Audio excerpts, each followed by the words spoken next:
In the 18th century, the Bukhara Emirate was one of the most powerful states in the Muslim world and was located on the territory of modern Uzbekistan, Tajikistan and Turkmenistan. The state was ruled by emirs who were absolute monarchs and had unlimited power.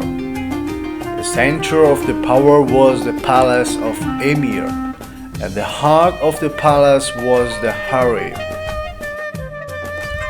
The word harem comes from the Arabic word haram and means forbidden, sacred place.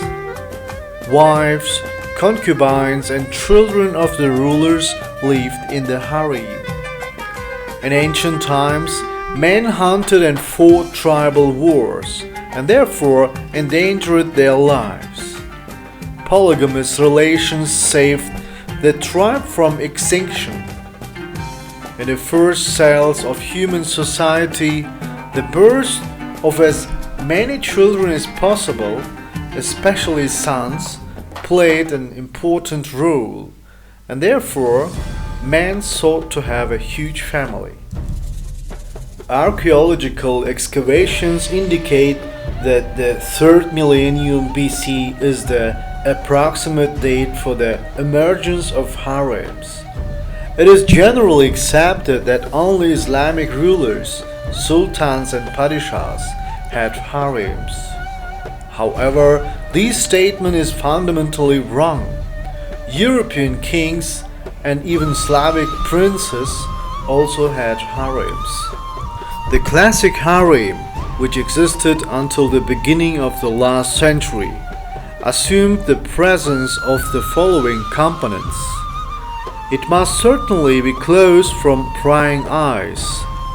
It always had its own internal rules.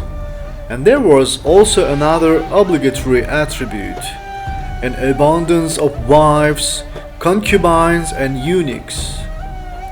Such harems were, for example, in Turkey, Iran, the countries of the Arabian Peninsula, as well as in the Khanates and Emirates of Central Asia.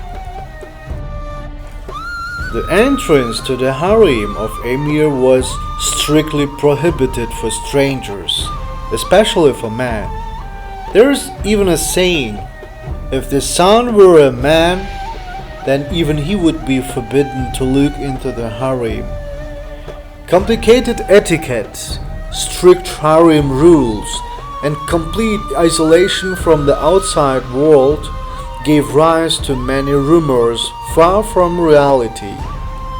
Therefore, various absurdities, exaggerations, distortions, and sometimes deliberate lies, as a rule, made a fair amount of confusion to the few impartial stories about the harem.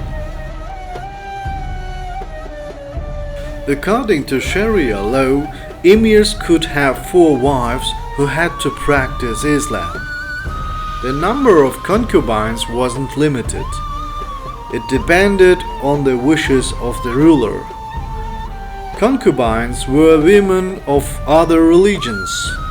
From the age of 13, it was possible to accept girls to the harem, and it was a great honor to get there. Beautiful girls were usually sent as annual taxes by the governors of some districts. There were also real captives in the emir's harem, slave girls who were forcibly taken away from their relatives during military campaigns from the occupied territories. They were also of different faiths, but unlike the free residents of the emirate, they didn't have freedom. They were sold in slave markets and in caravansarais, inns. It was there that the most beautiful slaves could be purchased. Rich people rarely bought slaves on their own. They usually sent their servants and healers there, who carried out a true examination of the girls to exclude their infectious and chronic diseases. Young girls were valued much more expensive than those who had already been married. However, the slave girls in the palace generally didn't have any power. More often, they just served the wives of the emir. Slavery existed for a long time in the emirate until the second half of the 19th century. Emir could divorce any of his wife or part with his concubine if they were not nice to him. They were called retired wives. These women were then successfully married off to people whom the emir wanted to highlight with his attention. Bukhara nobles dreamed of marrying the emir's concubine. Firstly, they were the most beautiful women of the emirate, selected for the ruler among the many enslaved peoples of Asia and Europe. Secondly, they had an excellent upbringing, were taught etiquette and respectful attitude towards their husbands.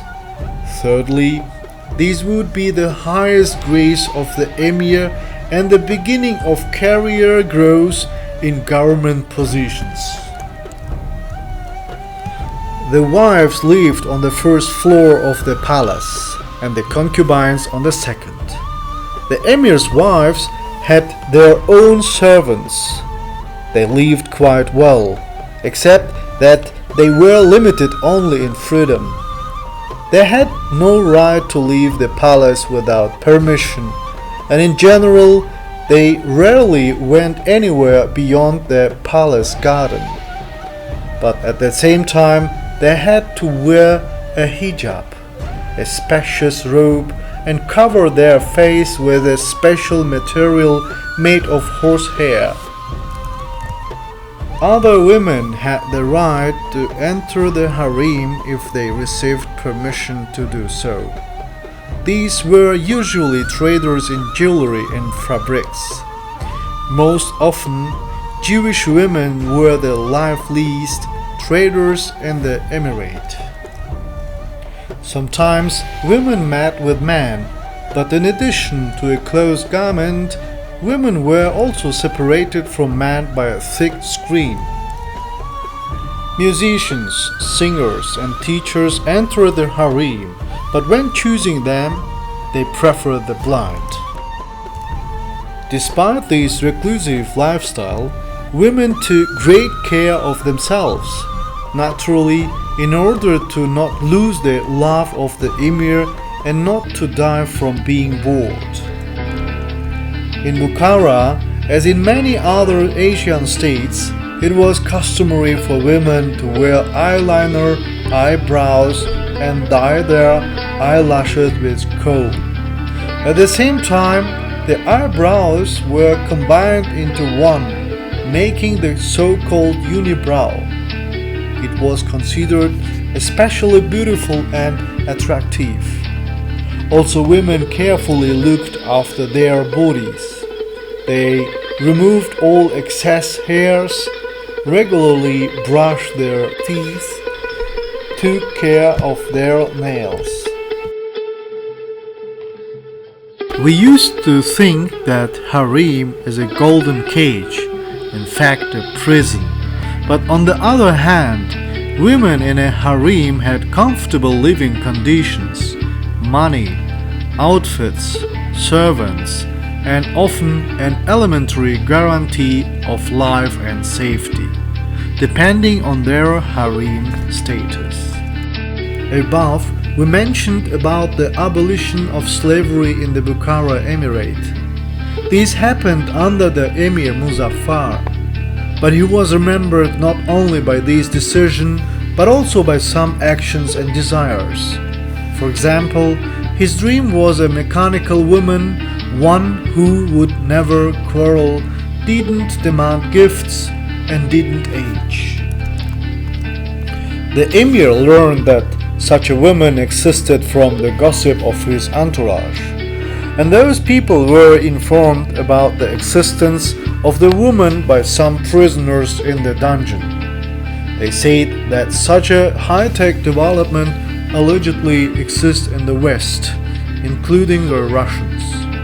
The emir told his entourage to ask for one of them for him. But of course, the existence of such a woman turned out to be a joke, a rumor spread by the Italian jokers.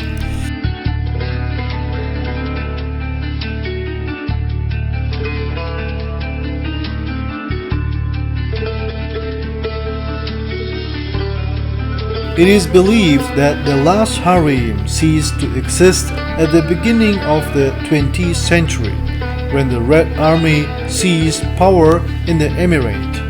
The harem disappeared along with the decline of the reign of the last emir Said Alim Khan and the proclamation of the Bukhara People's Soviet Republic on September 2, 1920.